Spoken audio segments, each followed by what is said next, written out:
Oh my God, we're here. It's Blake Jacobs and James St. James. Oh my God, we're back. We're back. And DragCon New York City is coming up in just a few weeks. Very soon. Scary how soon it is. September 9th and 10th at the Javits Center. Henny. And today we are here with Vander Von Odd. Oh. Hey, ghouls. Hi, honey. How are you? I'm great. How are you, James? You can't see it, but everybody listening, he's wearing the most amazing jacket. It's Thank like a you. Ouija board. It's really cute. Who made it? It is. It's by Killstar, and they sponsored me this very lovely little jacket. It's really nice. Now, you're going to be at DragCon. Can they sponsor me? Yeah, can they sponsor all of us? Maybe. I want one. Maybe I can't say they sponsored me because I emailed them and I was like, "Can I get some clothes?" And they sent them over. That's how you do it. That is as a winner, that's what you get. But you are going to be at DragCon New York City. Oh, absolutely, yes. You were at DragCon LA last time. I was, yeah. Yeah. And are you excited about New York? I'm so stoked because I had such an amazing time and such a different experience my last DragCon from like my second to last DragCon because of DRAGULA. Oh, I imagine. Did you were at the first one in I was 15? I was at the second one and I went by myself, and that's actually where I met Meatball for the first time, and I was just walking the floor by myself in drag, and I was like, this is cute. To be a drag queen. And then a year later, it was like, well, did you do signings? insane. And you had merch and everything, and you had a booth? Yeah, I didn't have merch, but I was part of the DRAGULA booth, the Belay Brothers DRAGULA booth, and I did signings, and then it was kind of an insane experience not being, like, to go from walking the floor alone to not being able to walk the floor at all. Right. Was kind of nuts. Well, there's a little bit of a mind fuck that happens sometimes at DragCon where so many people, I find this, they come up to you and they're telling you, like, you know, how you changed their lives and how great the show is and how wonderful you are, and they give you so much love and everything, and then the next day you're like alone in your apartment and like everyone's like, you know, like nobody's returning your phone calls and everyone at work calls you a piece of crap, and like the difference between, you know, real life and DragCon life, right? Oh my God, yeah, it's insane. It comes with the territory, but I enjoy a little. I don't know. I love. For me, it's the meet and greets. I love the meet and greets. It's my favorite part because it's like an organized swamping of people. You get to like enjoy it and then walk away. DragCon's great and it's very flattering, but some of those, it's like zombies. You walk onto the floor and they're like, I'm drag queen. But no, I had an amazing time. And you have super fans who are like just the most wonderful people in the world. Oh my God, the fan art is insane. Some of this fan art, the shady thing about the fan art is that some of these fan artists, they're so detailed about how they recreate your looks in their drawings that sometimes they'll draw the flaws as well. And I'm like, no, you could have kept that out. You could have fixed that. Like, get rid of the zit at least. Yes. Yeah, if your nose contour is crooked, like they'll draw it crooked, and I'm like, okay, well, thank you. But they just thought that was part of the look, so that's kind of flattering, no, right? Totally, and you have to you know, appreciate their attention to details, though. Now, are the Boulets? I know the Boulets are going to be at DragCon New York too. Are you at their booth again, or are you having your own signing and doing your own thing as well? So all of us, there's not going to be a DRAGULA booth at New York DragCon, but all of us, the Boulay Brothers, myself, and Meatball will have like a signing station. So on both days, we'll have like a time slot to meet fans and all that jazz. You guys are also doing a panel, right? Yes, we are. What is the DRAGULA panel? Yeah, DRAGULA season 2. Season 2. Wait, have they announced the people yet? Have they announced the contestants? No, the cast has not been announced yet. But will they be there? No, I'm like thinking. I'm like, no, we're still filming. I'm counting dates. No, we're still filming right now. And what is your part in it now? You're an elder statesman of DRAGULA.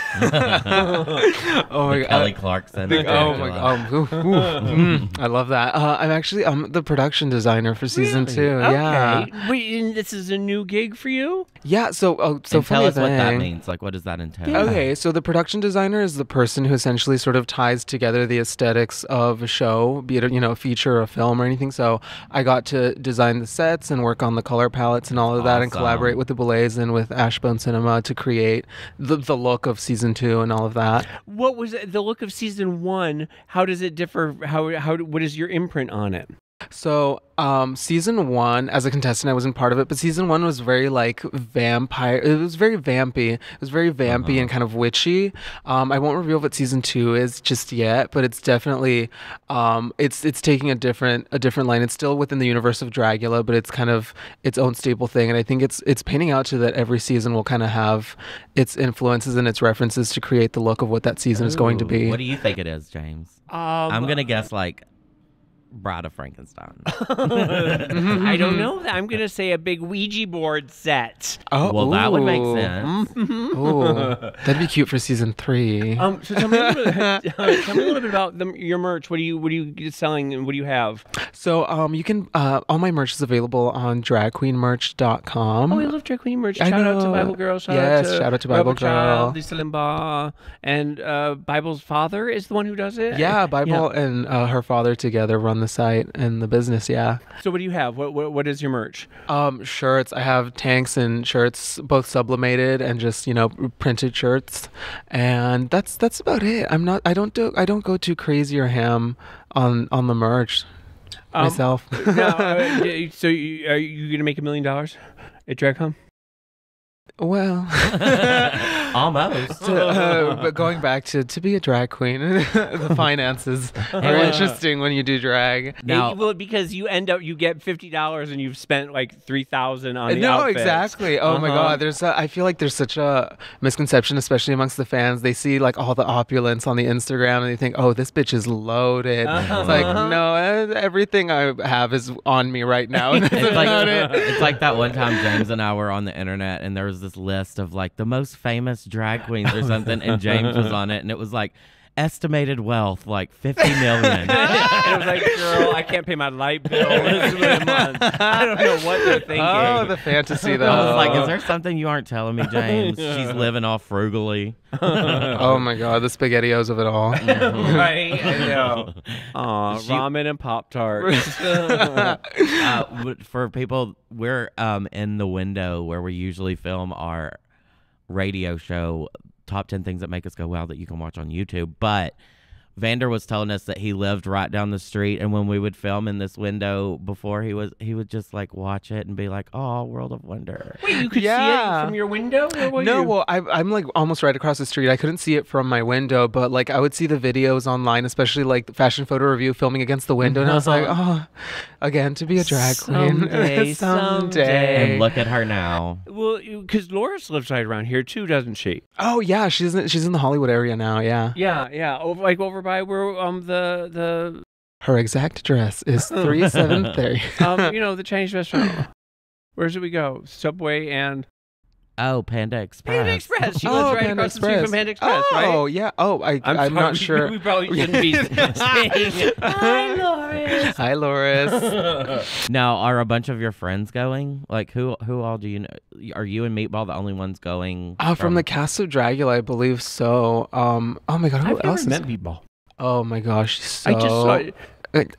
Can I cuss? Yeah. Oh, fabulous. She's so fucking funny. I just saw and it. Did you see? Yeah. There was a video that she did yesterday with Mike Henry about why girls shouldn't be at gay bars. Oh, yeah. It's so funny. She is absolutely hysterical. Meatball, if you're listening, oh my I God. love you. She was also just in the was it Katy Perry? What was the Swish Swish? I don't even know. Is that Katy Perry? Swish, yeah. Yeah, she was in the video. She's a little speck in the background, but she's in there. I haven't even seen that video yet. You don't need to. Now, what do you girls think of the new Taylor Swift?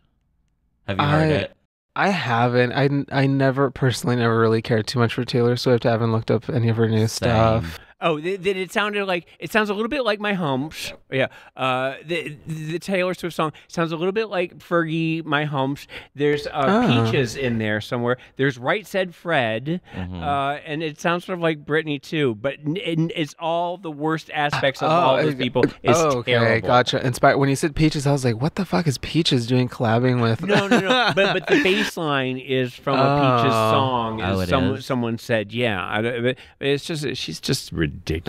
I can't with that one. I never really got into her. I mean, I do think she's a good songwriter, but she knows what she's doing because she can get those earworms that you'll be singing, 6 months later, and it's been 40 times a day. Right. Anyway, back to DragCon. Right. What drag queens are you excited to meet? Oh my god, I'm so freaking excited to meet Madeline finally because I love Madeline Hatterberg. We've never actually met or hung out, so I'm gonna be. Came in and did a transformations with you. She did, yeah. She's really fun. And Vander's done a transformation. She did. I was excited to meet that girl Susie. Do you know her? Oh, she's is it Susie or Susie? I've never. It Susie? I'm not sure either. I see her on Instagram, so I don't really know. I've heard people say Susie, but they might just be mispronouncing it like the rest of us. I'm probably saying like Dr. Susie or something like that. but it's Susie. And I like Archie Goats too. Do you know who Archie Goats is? Oh yeah, I met Archie here in LA. Is he fun? What is he like? He's very sweet and calm and contained. Nothing like what his looks are. His looks are like insane and crazy. He's just this like monster robot thing that's like really crazy. Yeah, it's really nuts, but he's such a reserved little soul. It's very endearing. Are you going to see any other panels while you're there? Oh my god, they just released the panels I think yesterday, so I haven't actually seen what panels are up yet. Oh, I know there's a transformation panel, and I'll be there. I think we might do that on. Oh, maybe do you want to do that because we haven't found someone? We wanted to do it on the runway and have give 15 minutes to do it. Oh, do you want to maybe try? Can you do something in 15 minutes? Can you monster me out in 15 minutes? It'll be something. I'll tell you, it'll be something. I mean, last time I encased you in latex. I know, it was really and fun. I'm so sorry about that. No, but that's the thing though, because I always bitch about it at the time. But then, looking back on it, it looks so fabulous that I never, I forget all the fear and terror and all that goes on with being encased in latex. Oh man, it was very fun. But I was getting boom boom flashbacks. Oh my god, no! I would love to do New York DragCon transformations. Yeah, okay, I'll talk to Pete about that. What are some of the other things that? Well, Amanda Lepore is going to be there, right? Aren't you doing a? Oh, I'm doing a nightlife panel with her. Oh my god, I've never met Amanda. See, that's who I would. I've met her once before, Amanda. but that would be the panel that I would want to see. Yeah, because Diane Brill is going to do it. Diane Brill and Michael Musto, a lot of the old school people from back in the 80s and 90s. And Michael Musto is, I think, the panel or the moderator. That's the word. I was going to say modulator. I'm totally having a brain fart today. Never met Michael either. No, Michael's very fun. Well, you can get your tickets for RuPaul's DragCon New York City. It's on September 9th and 10th at the Javits Center. You can get your tickets at RuPaul'sDragCon.com.